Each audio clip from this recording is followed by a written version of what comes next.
Russia is facing new sanctions and President Trump is headed overseas for key trade talks. But the mainstream media is focused on Trump's ballroom. Senior White House correspondent Peter Doocy is live at the White House with the latest. Hey, Peter. Good morning. And the big issues in the most recent election that President Trump won were the economy and immigration, not ballroom construction.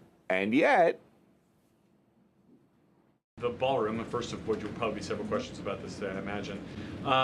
Is it a big story? It seems that way. In July, the White House said that it would cost $200 million. Yesterday, the president said $300 million. Is $300 million now the operative figure, and why did it go up by so much? Is there like an official name? Like, are we calling it the Trump Ballroom? Is the president looking at any other renovations or significant kind of projects here at the White House? the most charged Democratic rhetoric this week isn't about reopening the shutdown government. It is about this privately funded ballroom.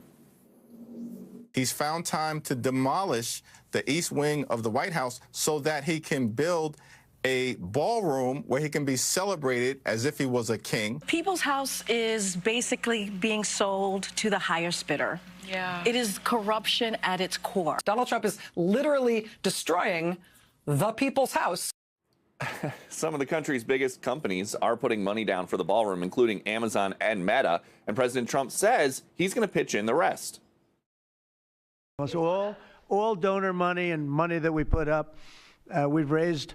It's going to be, it's going to cost right in the neighborhood of $300 million. How much specifically are you donating to it personally? How much am I donating?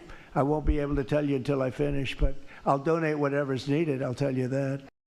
And something else to consider when you hear the hysteria about the ballroom construction, we travel with President Trump to a lot of the Trump clubs around the country whenever he goes. They're all very nice places. It is entirely possible that none of the Democrats who have such a big problem with this have ever been to a Trump club.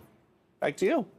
Very good point, Peter. Good research. So let's go back in history and go see what the White House has been through. Number one, 1792, you know that John Adams was the first to live there for a year. Then Jefferson takes over, starts fixing the place up. Then they burned it to the ground in 1814, so we had to entirely build the whole place up. It pretty much stayed intact until Teddy Roosevelt comes in and says, I got 6 kids. I got nowhere to put them. I'm going to the second floor to do my office. I have a better idea. Let's build a west wing. I'll work downstairs, leave the kids upstairs. And that pretty much stayed the same, even though Taft was the one to add the Oval Office, until the 1940s. Literally, the White House was falling apart. And in retrospect, Truman said that his whole family could have went through the first floor, the second floor, into the first floor. So he gets out, lives in the Blair House for 4 years. They rebuild the whole thing. And that's what that looks like, 47 to 52. But when it's all done in 48, he takes money out of his household expenses and builds the balcony. A lot of people said, how dare you, Harry Truman? I don't know if you know, but how he profiles, he couldn't care less. Pretty much stayed the same. There was some marked improvements. Then Nixon decides, I'm going to put the press room over the pool. Ford takes over, surprisingly.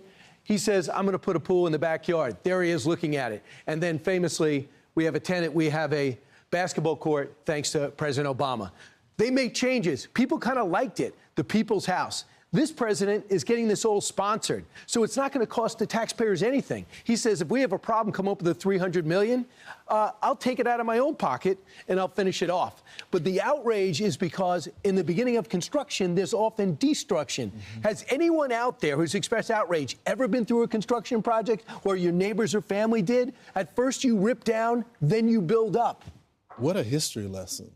I mean, that was a lot of history right there. It's fascinating. I mean, it is fascinating because, I mean, you had these bullet points, but you really went into the Oval Office. We did a special on Fox Nation on this. Here are my thoughts. I watched that whole press conference yesterday with Caroline, and they kept saying, Caroline, I hate to do this. I'm going to ask you one more question about renovation. I'm like, who cares? He's adding a ballroom. What's the big deal? That's what he wants to do. Look at what other presidents did. He won the election. He has the right to do this. He can do it. He's paying for it. It's not tax dollar money. They're like, it's the shutdown. How dare he do this during the shutdown? And I'm like, why do you care? It's not a big deal. Just pick one thing to oppose. And you can't oppose every little thing. And he's making it better. Right. It's making it better. And Josh Hawley made the best point. Y'all want to take down statues and talk to us about history? Yeah. Watch. I hear all of a sudden from my liberal friends that they're very concerned about our history. Really? These are the same people who tore down every statue they could get their hands on in the last 4 years. Christopher Columbus, Thomas Jefferson, Theodore Roosevelt. They didn't have any concern for history then. Now all of a sudden, the facade of the East Wing is iconic. How can you break? I 100% agree. And what the president said is, look, I looked at the East Wing, it's way too small, and no one ever uses it. The First Lady was there. So he says, instead of taking a little bit, let's just take care of it and modernize it. I think it's going to go away as soon as we get past the destruction process and you see it begin to be framed out. I think people will be, I want to include that on my tour of the White House, NBC history be made. I wonder how long it's going to take. Do we know? Because I know it's $300 million instead of $200 million. Will it be finished while he's still in office? He said it was going to be. Well, maybe in that last year. And it's the People's House. It'd be great if sometimes you're invited to participate in a ball or go to some sort of an event there. Maybe he'll open that up to the public in some capacity. Also, I just love that we're not paying a penny for it. Right. I mean, talk about... It's a lot of money to raise, too. Yeah. And that's what the president said. They said, why didn't you okay the plans? He said, well, I don't need any money from Congress. Right. Why should I pass Just took it out of their And hands. when Democrats take down the statues, they leave a mess. When he improves the White House, he improves it. It's going to look better. It's going to be better. And every president's done in the past. This is because Donald Trump is achieving so much, they don't have anything else to go after him about. They can't keep up. That's the thing. Right. I'm Steve Ducey. I'm Brian Kilmeade. And I'm Ainsley Earhart. And click here to subscribe to the Fox News YouTube page to catch our hottest interviews and most compelling analysis.